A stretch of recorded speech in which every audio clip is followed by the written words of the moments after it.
19 years after my wife abandoned our 4-year-old son, she appeared at his first major gallery opening, wearing a cream designer coat and calling herself the mother who had never stopped fighting for him. She brought a photographer. She brought her new husband. She even brought a prepared speech.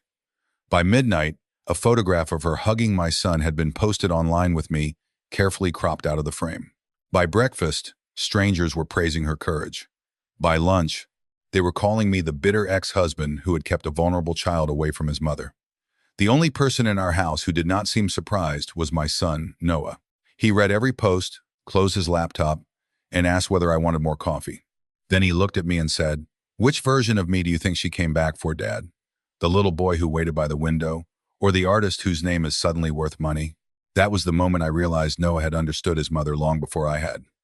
My name is Thomas Reed, although almost everyone in Asheville calls me Tom. I am 55 years old. I own a small appliance repair shop on the east side of town, and for most of my adult life, I have measured time in service calls, school meetings, therapy appointments, and the number of cups of coffee required to survive all three in the same day. My son Noah is 23. He is autistic, intensely observant, painfully honest, and capable of noticing details most people walk past without ever seeing. He can tell when a refrigerator compressor is failing by the rhythm of the hum.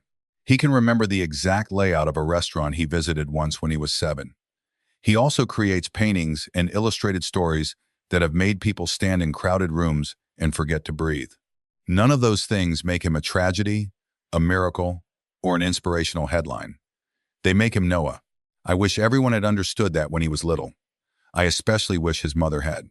Her name was Vanessa Hale when I met her, and she became Vanessa Reed for 5 years before deciding the name, the marriage, and the child attached to both no longer fit the life she believed she deserved. I met Vanessa at a friend's backyard birthday party in Raleigh when I was 30.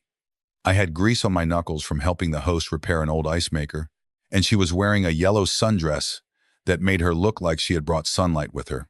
She worked in event marketing. She knew how to make people feel interesting, even when she was the most interesting person in the room.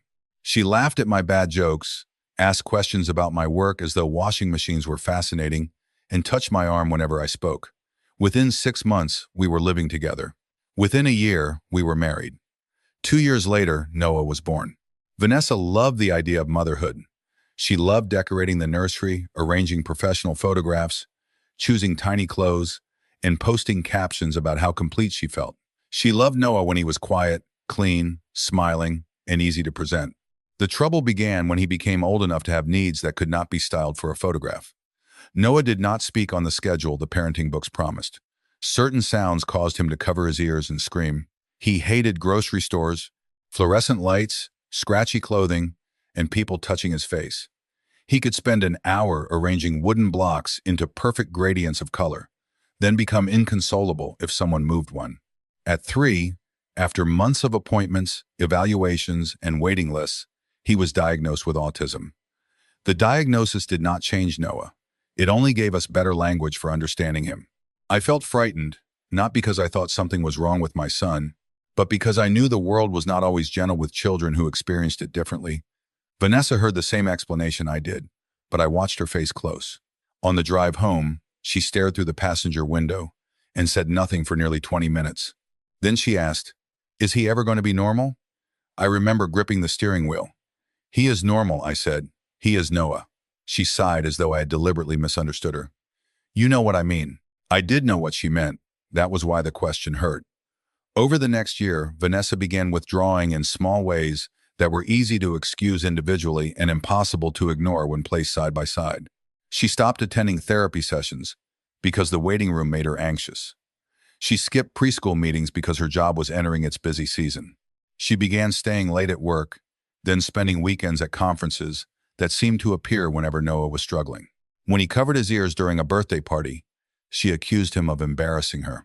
When he refused to wear the sweater she had chosen for family photographs, she locked herself in the bathroom and cried because, in her words, she was never allowed to have one normal memory. I tried to be patient. I told myself she was overwhelmed. I told myself she needed time. I told myself dozens of compassionate things until compassion became the curtain I used to hide the truth from myself. Vanessa did not want help learning how to parent the child we had. She wanted someone to give her a different child. The morning she left was a wet Tuesday in October. Noah was 4. He was sitting under the kitchen table wearing blue socks and lining up cereal pieces along the grout between the tiles. Vanessa came downstairs in black leggings and a gray coat. She kissed the top of his head without bending far enough for him to feel it. She told me she was going to a yoga class and then stopping at the grocery store. "Do we need milk?" she asked. That was the last ordinary thing she ever said to me. At 4 that afternoon, she had not returned. At 6, her phone went directly to voicemail. At 9, I found half the clothes missing from our closet and the small suitcase her mother had given her gone from the shelf. At 11:17 that night, a text arrived. "I can't keep disappearing inside a life I never chose. Noah needs stability, and you are better at giving it to him. Please don't make this uglier than it already is." That was it. No apology to her son. No explanation he could understand. No promise to call. Later, I learned she had been seeing a photographer named Grant Hale, a man she met through work. She moved with him to Nashville, then Charlotte, then eventually to a large house near Lake Norman. Noah spent the first week after she left checking the driveway every time a car slowed near our house. He had limited language then, but he knew routines, and Vanessa had broken the largest routine in his world. Every morning he carried her red coffee mug to the kitchen table and placed it beside mine. Every night he stood near the front window and tapped the glass 3 times. On the 4th day, he dragged his blanket into the hallway and slept outside the bedroom she had emptied. I slept beside him on the floor because I did not know what else to do. There are moments in a parent's life when love does not look noble or cinematic. It looks like a stiff back, cold floorboards, unpaid bills on the counter, and a child's hand gripping 2 of your fingers in the dark. Vanessa did not return that week. She did not return that month. She did not call on his 5th birthday. She did not send a Christmas card. The first year, I kept expecting something. The second year, I stopped expecting and started preparing. I sold the newer car because I needed fewer payments. I moved us from Raleigh to Asheville, where my older sister Marlene lived, and where I found steady work repairing appliances for a family-owned company. Our house was a modest, cedar-sided place with a narrow porch, 2 bedrooms, an aging furnace, and a maple tree that dropped leaves into the gutters faster than I could remove them. It was not the life Vanessa had pictured. It became the safest place Noah knew. I learned everything I could. I learned which grocery store dimmed its lights after 8 in the evening. I learned to carry headphones, crackers, a laminated schedule, and 3 different shirts in the truck. I learned that Noah could understand far more than he could express, which meant people often spoke about him as though he were not in the room. I learned to stop them. I learned that a meltdown was not manipulation. It was distress. I learned that consistency was not indulgence. It was trust built one repeated promise at a time. I learned to fold his blanket so the green edge faced outward. I learned to sit outside his bedroom door without talking, when words made things worse. I learned to apologize when I got it wrong, which happened more often than I would like to admit. I was not naturally patient. I was tired, scared, and sometimes angry at a world that offered advice far more easily than help. There were nights when I stood in the laundry room with the dryer running so Noah would not hear me cry. There were mornings when I resented Vanessa with an intensity that frightened me. But I never allowed that resentment to become the story I told Noah about himself. When he asked where his mother was, I told him the simplest truth he could carry at that age. She was not ready to be the mother you needed.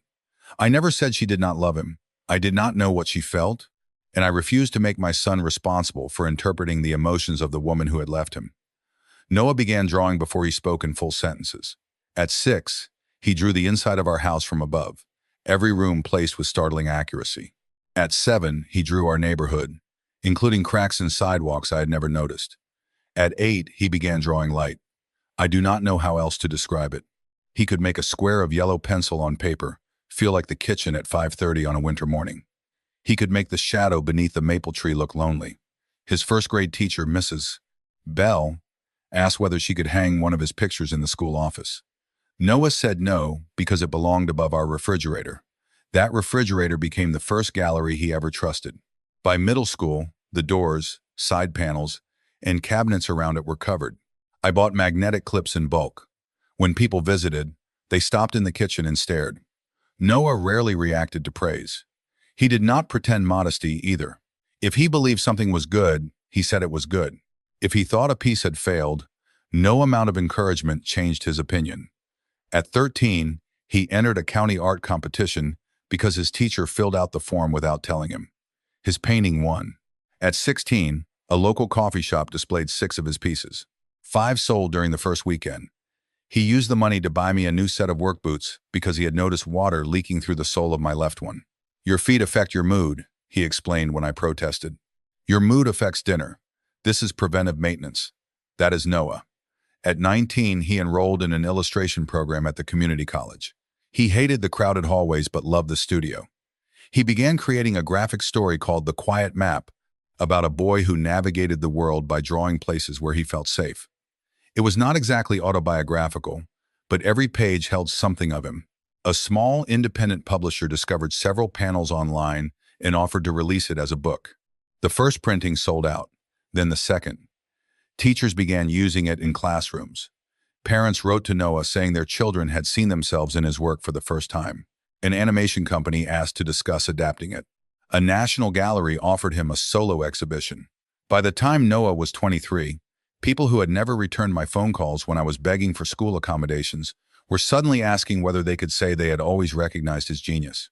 The money came quickly after years when it had not come at all. I want to make something clear because Vanessa later worked very hard to confuse this point. Noah's earnings belonged to Noah. I still repaired refrigerators, ovens, and washing machines. I still drove the same blue Ford pickup with a passenger window that whistled at highway speeds. Noah paid me nothing for helping with appointments or answering emails because fathers do not invoice their children for showing up. He hired an accountant, a literary agent, and an assistant named Priya, who understood that speaking directly to Noah was not optional. My role remained what it had always been. I was his father. Then a regional magazine published a long article about the Quiet Map. The headline called Noah, "Asheville's Quietest Rising Star." There were photographs of his studio, his drawings, our porch, and the refrigerator still covered in old artwork. I was mentioned in 3 paragraphs. Vanessa contacted him 6 days later. Her first message arrived through Instagram at 1:14 inches the morning. "My beautiful boy, I have watched you from a distance for years. I always knew you were extraordinary. I hope you will allow your mother the chance to tell you how proud she is." Noah showed it to me over breakfast. I read it twice. "How do you feel?" I asked. He spooned oatmeal into his mouth and considered the question. "She used 4 emotional claims and no verifiable facts. That sounds like you. She said she watched me for years." He turned his phone toward me. "Her account followed me last Thursday." I almost laughed, but the look in his eyes stopped me. Noah was calm. Calm did not mean untouched. "You do not owe her a response," I said. "I know. You also do not owe me silence if you want to answer." "I know that too." He replied that afternoon with 3 words. "What distance exactly?" Vanessa did not answer for 2 days. Then she sent 6 paragraphs about shame, fear, personal growth, and the ways men sometimes control access to children after divorce. She did not ask Noah how he had been. She did not ask what foods he liked, where he went to school, what frightened him, what made him laugh, or whether he still hated fluorescent lights. She ended by saying, "There are 2 sides to every story." Noah read the message, saved a copy, and placed his phone face down. "She did not answer the question," he said. Over the next month, Vanessa became persistent. She sent childhood photographs from the years before she left, photographs I had taken. She mailed a birthday package even though Noah's birthday had been 3 months earlier. Inside was a red wool sweater, a bottle of expensive cologne, and a handwritten note calling him Nolan in the first line. Nolan. She had misspelled the name of the son she claimed to have watched from a distance for 19 years. Noah stared at the note for several seconds, then returned the sweater because wool against his skin still felt unbearable. Vanessa interpreted the return as cruelty. Her next message came to me. "Tom, I understand you are angry, but punishing Noah by denying him his mother is deeply unhealthy. I hope you can put your resentment aside before you do permanent damage." I had spent 19 years learning how not to answer people when I was furious. That skill saved me from several crimes of punctuation. I typed, deleted, typed again, and finally wrote, "Noah is 23. He makes his own decisions. Speak to him respectfully or do not speak to him." She replied, "You have always enjoyed controlling the environment around him." Then she appeared at my repair shop. It was a Thursday afternoon. I was replacing a heating element in an old dryer when a white SUV stopped outside. Vanessa stepped onto the sidewalk wearing a camel-colored coat, tall boots, and the kind of careful expression people use when they expect to be photographed during an emotional moment. A younger woman holding a phone climbed out behind her. No cameras inside, I said before either of them reached the door. Vanessa spread her hands. She is my assistant, Claire. Then Claire can assist you from the sidewalk. Claire did. Vanessa entered carrying a white bakery box. She looked around the shop at the shelves of parts, the scratch counter, the handwritten service schedule, and the faded photograph of Noah at 10 holding a screwdriver beside me. Her eyes rested on the photograph for less than a second. You look exactly the same, she said. You do not. It was not meant as an insult. 19 years had changed both of us. Money and careful maintenance had been kind to Vanessa. Time had been honest with me. She placed the bakery box on the counter. I brought lemon pastries. You used to like them. Noah does not. They are for you. Why are you here? Her expression tightened. I am trying to reconnect with my son. Then why are you standing in my shop instead of asking him what he needs? Because every time I reach out, he answers like a lawyer. He answers like Noah. She leaned closer. Tom, you know he processes relationships differently. He takes things literally. He may not understand the emotional complexity of what happened. That sentence told me more than every apology she had offered. Vanessa still believed Noah's autism made him easier to define than to know. I do not translate my son to people who refuse to listen to him, I said. And I do not help anyone use his diagnosis to dismiss what he says. Her mouth hardened. You have made yourself necessary to him. No, I made myself reliable. There is a difference? 19 years is a long time to avoid learning it. She left the pastries. I threw them away after discovering Claire had photographed Vanessa carrying the box through the door. That evening, a picture appeared on Vanessa's social media. She stood outside my shop beneath the Blue Ridge appliance repair sign, eyes lowered, bakery box in her hands. The caption read, "Healing sometimes means knocking on doors that have been closed to you for years. A mother does not stop loving simply because she is kept away." There was no mention of abandonment, no mention of the 19 silent birthdays, no mention that the door had opened and she had used the conversation to belittle her son. Thousands of people liked the photograph. Several hundred called her brave. Noah studied the post while sitting at our kitchen table. She brought a photographer because she expected a closed door, he said. Probably. She needed the photograph more than the conversation. Probably. He saved it in a folder on his laptop. I noticed the folder was labeled VH Timeline.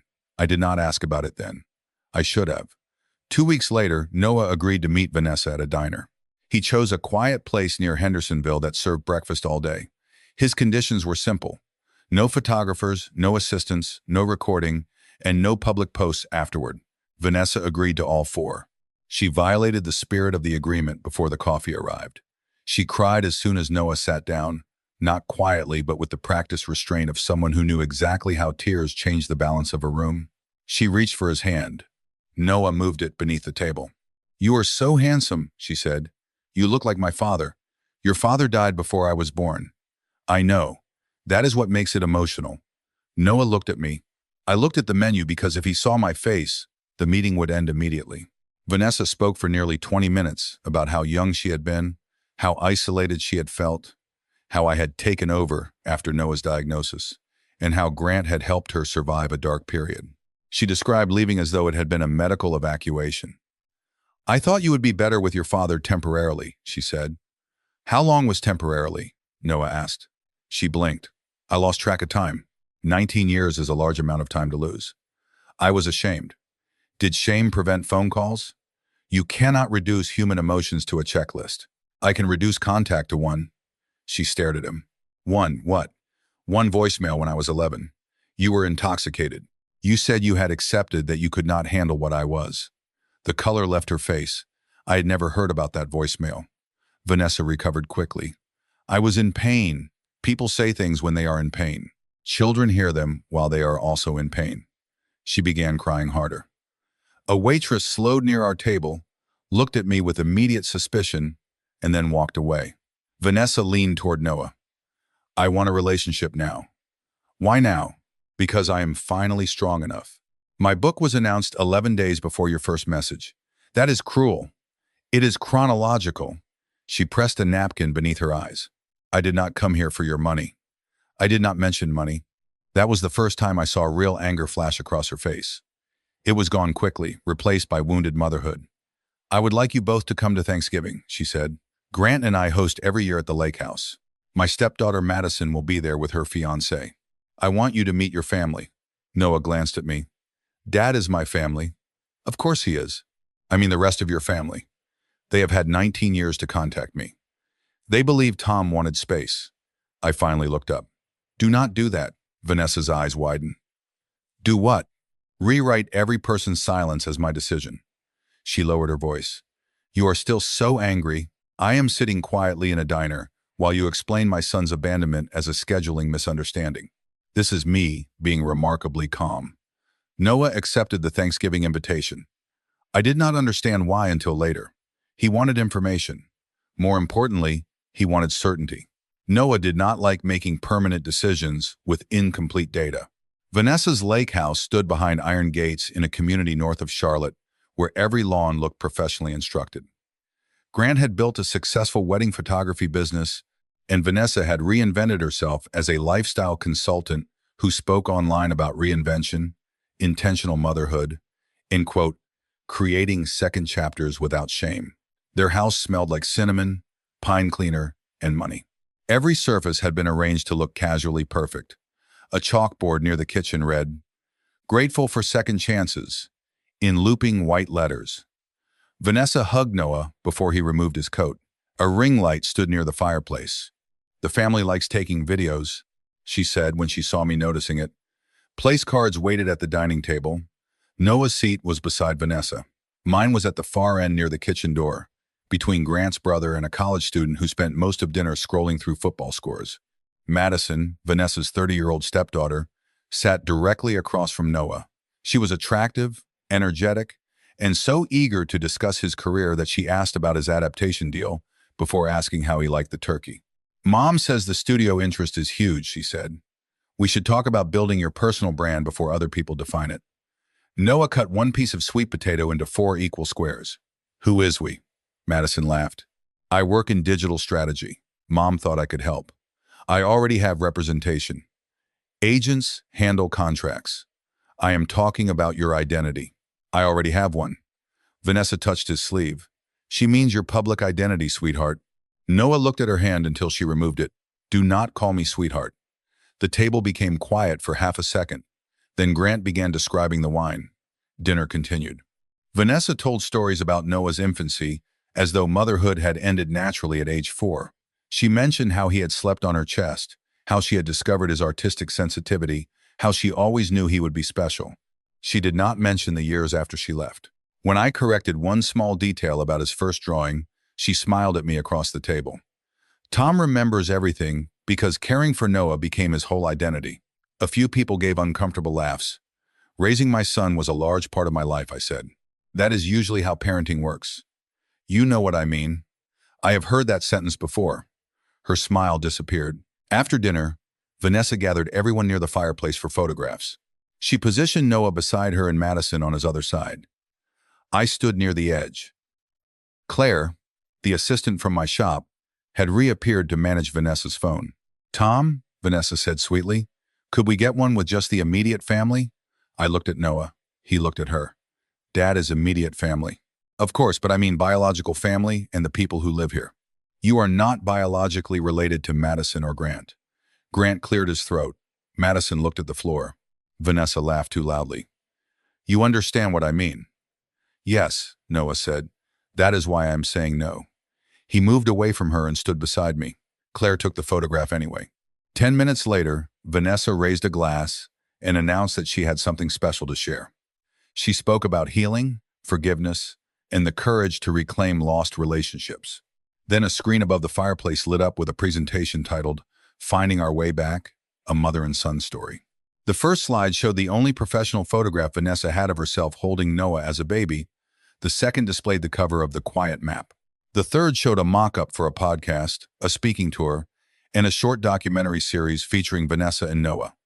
Madison's name appeared beneath the words, Executive Producer. People need stories about reconciliation, Vanessa said. Our family could help thousands of others while building something beautiful together. Noah stared at the screen. You developed this before asking whether I wanted a relationship. Vanessa's voice softened. I wanted to show you what was possible. How long have you been working on it? Madison shifted in her chair. It is only a concept. How long? Noah repeated. Grant answered. A few months. Vanessa had first messaged Noah 6 weeks earlier. I felt my hands tightening around the stem of my water glass. You planned to sell his reconciliation before you knew whether he would speak to you, I said. Vanessa turned toward me. Nobody is selling anything. There are sponsorship projections on the next slide, Noah said. Claire quickly changed the screen, but not before everyone saw the numbers. Vanessa set down her glass. This is exactly why I wanted to talk as a family. Noah's story is already being monetized by publishers, galleries, and people around him. At least this would allow his mother to protect his interests. My interests are protected, Noah said. By your father? By me. Sweetheart, you are extremely talented, but managing people's motives is not your strength. The sentence landed like a slap. I pushed back my chair. Noah placed one hand flat on the table. It was not a request for comfort. It was a signal telling me not to act. Explain what you mean, he said. Vanessa hesitated. You take people at their word. You do not always recognize emotional manipulation. Whose manipulation have I failed to recognize tonight? Nobody spoke. Vanessa's expression hardened. This hostility is not healthy. Tom has taught you to treat me like an enemy, because being needed is the only thing that makes him feel valuable. I stood. This time, Noah did not stop me. We are leaving. Vanessa followed us into the foyer. Of course you are. The moment he hears something you dislike, you remove him. Noah put on his headphones and coat. Dad did not decide to leave, he said. I did. Because he has conditioned you to protect him. No. Because you invited me to dinner and presented a business plan built around feelings you never asked whether I had. I am trying to give you a family. Noah opened the front door. Cold air moved through the foyer. I already told you, I came here with mine. We drove home in silence. Halfway through the mountains, Noah said, pull into the overlook. I did. He stepped out, stood beneath the bare trees, and breathed slowly until the tension left his shoulders. I waited beside the truck, without speaking. After several minutes, he said, she thinks my autism makes my decisions less real. Yes.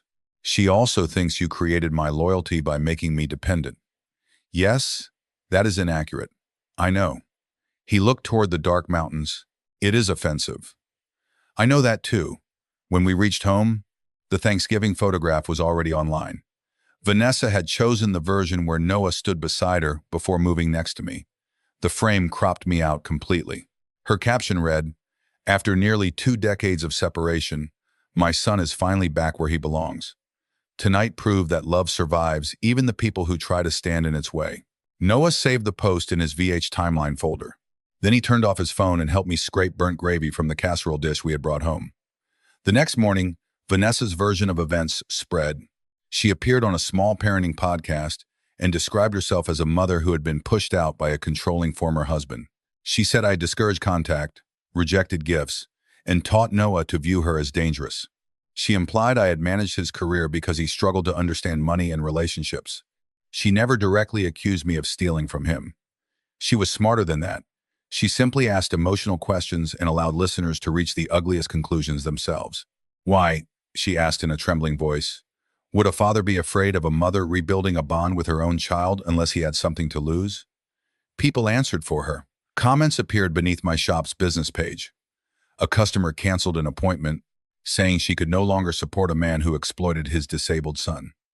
Someone taped a printed screenshot of Vanessa's post to the shop door with the words "Let his mother love him" written across it. My sister Marlene called and said perhaps I should let Vanessa have a public relationship with Noah, even if her motives were imperfect. She was young when she left, Marlene said. So was I. She was overwhelmed. So was I. People make mistakes. A mistake is missing a school concert. 19 years is a decision repeated every morning. Marlene became quiet. Then she said the sentence people use when they want the injured person to absorb all the discomfort. You need to think about what is best for Noah. I looked through the kitchen doorway. Noah was standing at the counter measuring coffee grounds with his usual precision. I've thought about that every day since he was born. Noah heard the conversation. Of course he did. After I hung up, he carried 2 mugs to the table. Aunt Marlene believes public peace is more important than accurate information, he said. She hates conflict. Avoiding conflict by sacrificing the quieter person is still choosing a side.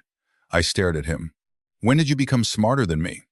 Approximately age 9, but I did not think announcing it would improve your confidence. I laughed despite myself. Then the laughter disappeared. I am sorry this is happening. You did not cause it. She is using you to hurt me. She is using both of us to create a version of herself she prefers. He opened his laptop. That is why I have been preparing. He turned the screen toward me. The folder I had noticed contained far more than screenshots.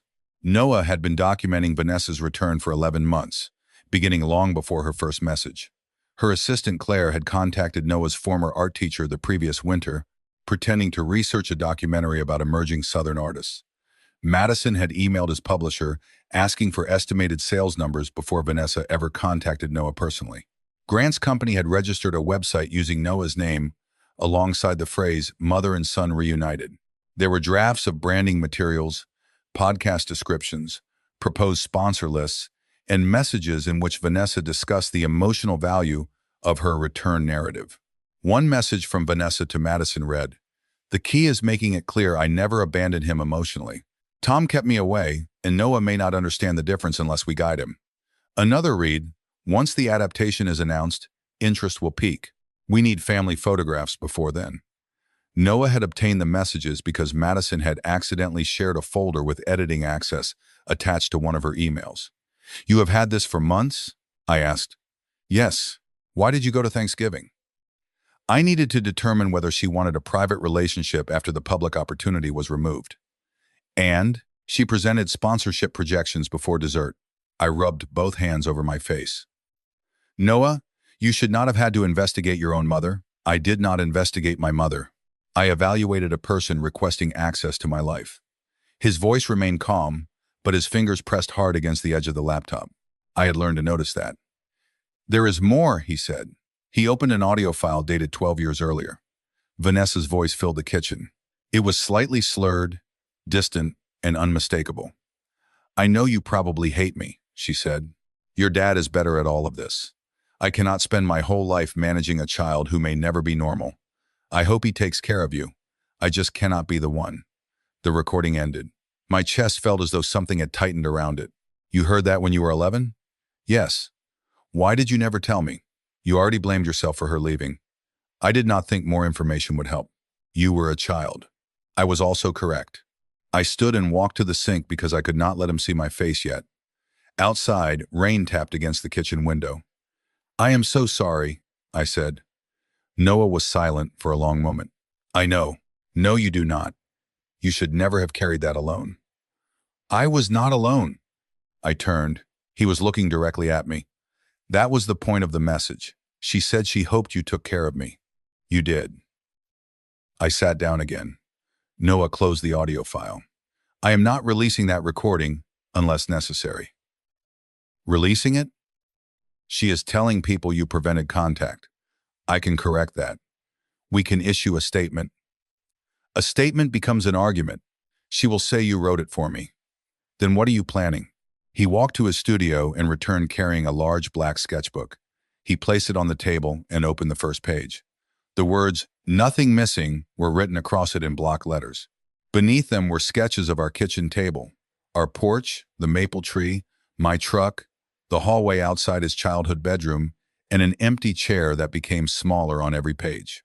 Noah's gallery exhibition was scheduled to open in 5 weeks. The public title had been "The Architecture of Quiet." He had changed it. "The exhibition will be about absence," he said, "but not the way she expects." Over the next month, Vanessa increased the pressure. She posted old photographs of herself holding baby Noah and wrote long captions about stolen years. She gave interviews describing her regret while avoiding every concrete question about why she had never called, visited, or sent support. She said she respected Noah's privacy, then discussed his childhood diagnosis with strangers. She said she wanted no financial benefit, then had Madison contact his agent about family-based media opportunities. She mailed me a handwritten letter accusing me of enjoying martyrdom. She sent Noah messages at 2 in the morning. "Your father is frightened because my return threatens the role he built his identity around. You may not understand manipulation the same way other adults do. One day you will realize I am the only person who can love you as a mother. Blood does not disappear because someone teaches you to reject it. Noah answered none of them. He printed selected messages and incorporated them into his exhibit. Not as screenshots displayed for gossip, but as fragments painted faintly beneath images of rooms.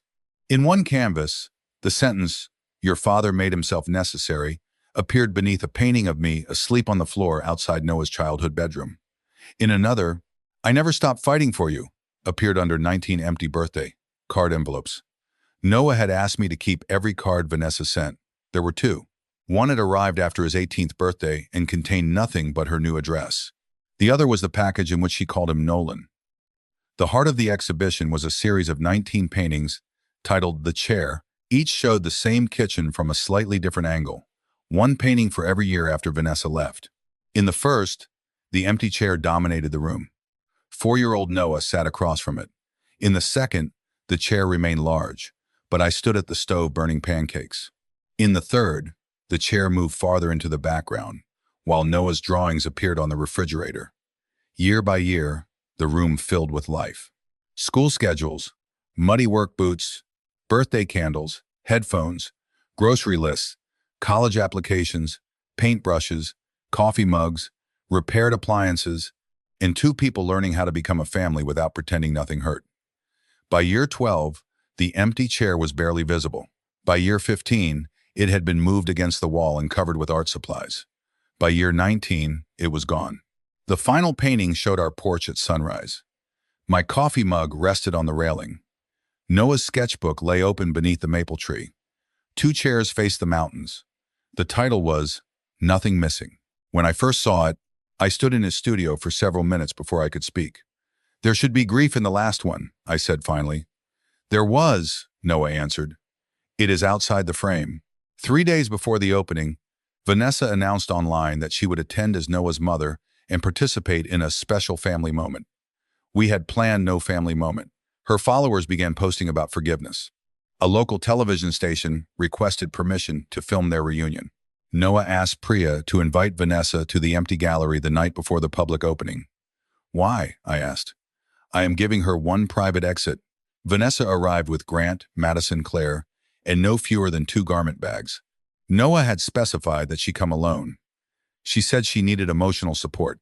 The gallery occupied a renovated textile warehouse with brick walls, high windows, and polished concrete floors. The paintings had been hung, but the labels were covered. Vanessa walked through the space, admiring the lighting, as though she had financed it. "This is extraordinary," she said. "I always knew your mind worked differently." Noah stood in the center of the room with his hands folded. I remained near the entrance. Priya and the gallery director waited in the office within sight. "I asked you here because you have 2 choices," Noah said. Vanessa smiled uncertainly. "That sounds serious." "It is specific." He gave her a printed statement. It contained no insults. It asked Vanessa to remove the false posts, cancel the interviews, stop using Noah's name in planned media projects, and publish one unedited message acknowledging that she had left voluntarily and had not attempted a sustained relationship during the following 19 years. In exchange, Noah would keep her private messages and voicemail out of the exhibition. He would make no further public statement about her. She could walk away without another confrontation. Vanessa read the page twice. "You expect me to humiliate myself. I expect you to correct information you know is false. This was written by your father." "No." "Then his lawyer." "No lawyers are involved." "Your agent?" "I wrote it." She looked toward me. "Tom, this has gone far enough. He is speaking to you. You cannot honestly believe he understands the consequences of attacking his own mother publicly." Noah's face did not change. "I understand that sentence is an attempt to make my disagreement evidence of incapacity." Vanessa gave a short, frustrated laugh. "This is what I mean. Real families do not communicate like a research paper. Real families also do not prepare sponsorship decks before Thanksgiving."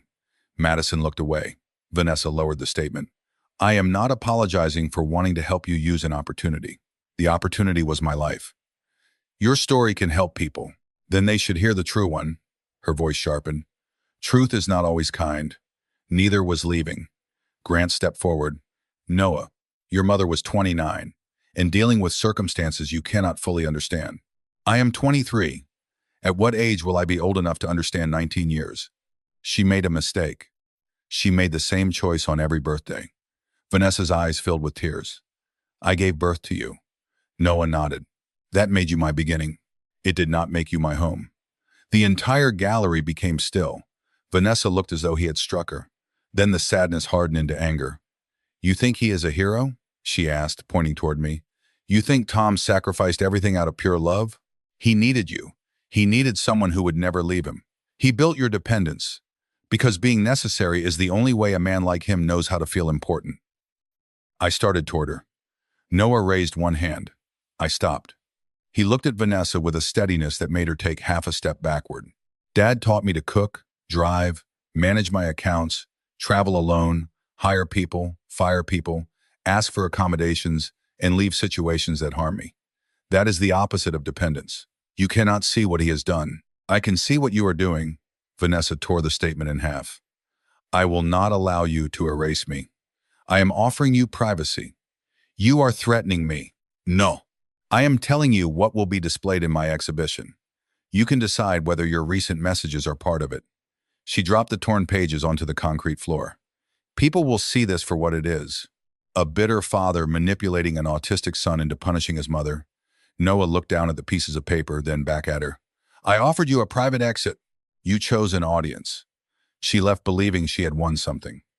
The public opening began at 7 the next evening. More than 300 people attended. Collectors, teachers, local families, reporters, artists, and people who had discovered the quiet map crowded into the warehouse. Vanessa arrived at 7:15 in a pale blue dress with Grant on her arm, and Claire filming her entrance. She smiled at the cameras. She hugged people she had never met. She introduced herself repeatedly as Noah's mom. Then she entered the first gallery and saw the chair. I watched her move from painting to painting. At first, she maintained the expression of a proud mother. Then she noticed the dates. She noticed the empty chair. She noticed herself disappearing from the room, while Noah's life continued without her. Visitors read the labels. Age 4, he waited by the window for 7 days. Age 6, one parent attended the school evaluation. Age 9, one parent learned how to cut every clothing label without damaging the seam. Age 11, a voicemail arrived. Age 14, he stopped asking whether she knew his address. Age 18, she sent a card containing her new address but no apology. Age 23, she returned after the adaptation announcement. Nobody shouted. Nobody accused her. The facts did not need assistance.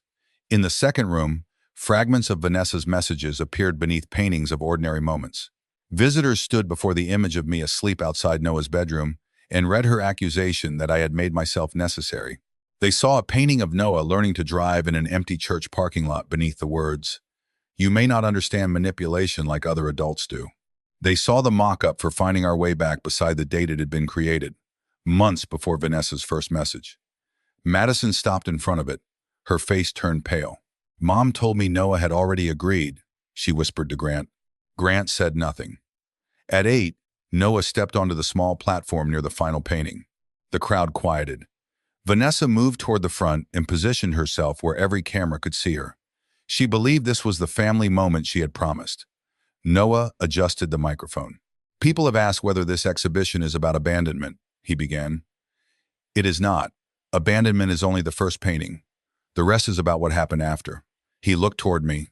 I wished he would not because I was already losing the battle with my eyes. When I was 4, one person left. For years, I believed the empty space she created was the most important fact about my family. It was not. The most important fact was that someone stayed. My father stayed when I could not sleep. He stayed when schools misunderstood me. He stayed when money was short, when I could not speak, when I spoke too honestly, when I failed, when I succeeded, and when people began treating my success as permission to rewrite my life. He never asked me to hate my mother. He never asked me to protect him. He taught me that love is not a claim. It is a pattern. The room was silent. Vanessa's smile had disappeared. Noah continued. My biological mother says she was kept away. That is false. She says she watched from a distance. The distance was her decision. She says my father made me dependent. The independence that allowed me to create this exhibition was built by the parent she is accusing. I offered her the chance to correct the record privately. She refused. Vanessa stepped forward. Noah, this is not the place. He looked at her. You announced a public reunion here without my consent. You chose the place. Claire lowered her phone slightly. Vanessa glanced around at the crowd, the reporters, and the painted evidence on every wall. I am your mother, she said. Noah's reply was quiet enough that everyone leaned closer. You are the woman who gave birth to me and then left. Those facts are both true. They are not the same as being my mother. Vanessa's face crumpled. You have no idea what I sacrificed. I know what you missed. I was sick. I was scared. I was drowning. Then you should have sought help. You did not need to drown beside me. But you also did not need 19 years to make one honest phone call. Your father poisoned you against me. Dad told me you were not ready to be the mother I needed. That was kinder than the voicemail you left. She froze. Noah touched a control beside the microphone. Her recorded voice entered the gallery. I cannot spend my whole life managing a child who may never be normal. I hope his father takes care of him. I just cannot be the one. The recording lasted less than 15 seconds. That was enough. Vanessa closed her eyes. Somewhere behind me, a woman began crying. Grant stared at the floor. Madison stepped away from Vanessa, as if distance could separate her from the plan she had helped create. Noah stopped the recording.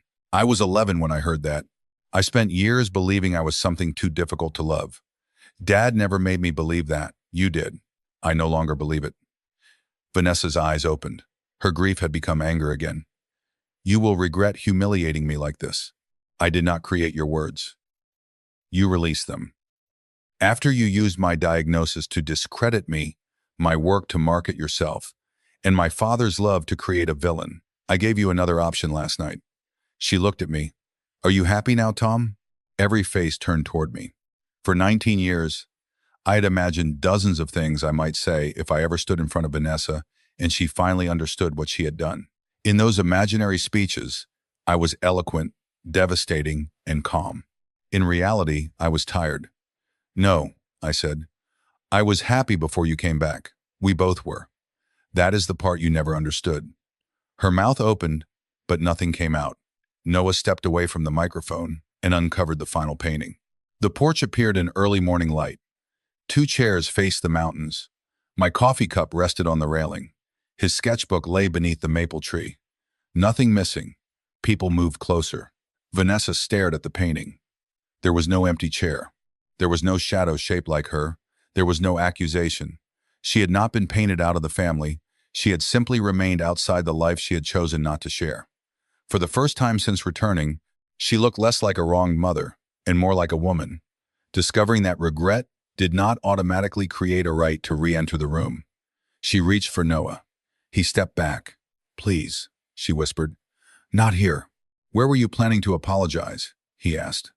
She had no answer. Vanessa left the gallery before 9. Claire did not follow her immediately. Grant stood alone near the entrance for several minutes, then walked out without speaking to us. Madison approached Noah and admitted that Vanessa had told her the reconciliation was already underway. I should have asked you, she said. Yes, Noah replied. I am sorry. I believe you are sorry now. It was not forgiveness, but it was honest. By the next morning, Vanessa had removed the Thanksgiving photograph and disabled comments on her accounts. The parenting podcast added a note stating that its original episode had relied solely on her version of events. The local station broadcast excerpts from Noah's speech with his permission. Several customers apologized to me. The person who had taped the accusation to my shop door did not. I learned that public remorse follows the same pattern as public outrage. Some people care about truth. Others simply want to stand near whichever side is currently winning. Noah did not celebrate. He spent the day after the opening in his studio repairing a tiny section of blue paint near the edge of the final canvas. Nobody can see that, I told him. I can. 3 weeks later, Vanessa mailed him a letter. It was 12 pages long. She wrote about depression, fear, shame, Grant, the pressure of becoming a mother, and the ways she believed I had made returning difficult. She apologized for specific words, but not for the story she had built around them. Near the end, she wrote, I hope that when you are older, you will understand that I did what I thought was best at the time. I deserve a chance to prove that I can be the mother you need now. Noah read the letter once, Then he placed it on the kitchen table between us. "Do you want to respond?" I asked. "Yes." He took out a blank sheet of paper and wrote 4 sentences. "You did what was easiest for you, not what was best for me. Regret does not create a debt I am required to repay. I do not need a mother now who refused to be one when I needed her. Do not contact me again." He signed his name, placed the letter in an envelope, and mailed it himself. Then he blocked her number, her email address, and every account connected to her business. I blocked her too, not because I hated her. Hatred would have allowed her to remain in the center of my life. I blocked her because peace requires a door, and sometimes self-respect means locking it. Noah's exhibition remained open for 8 weeks. Thousands of people visited. Some came because they had seen the confrontation online. Most stayed because the paintings reminded them of someone who had stayed for them, or someone they had spent too long waiting to return. The final painting was not sold. Noah refused every offer. It now hangs in the small studio he opened 2 blocks from my repair shop. He called the place Open Door Studio, not because everyone is welcome forever, but because, as he explained, an open door is meaningful only when the person inside is allowed to close it. On Saturday mornings, he teaches illustration to teenagers who find crowded classrooms difficult.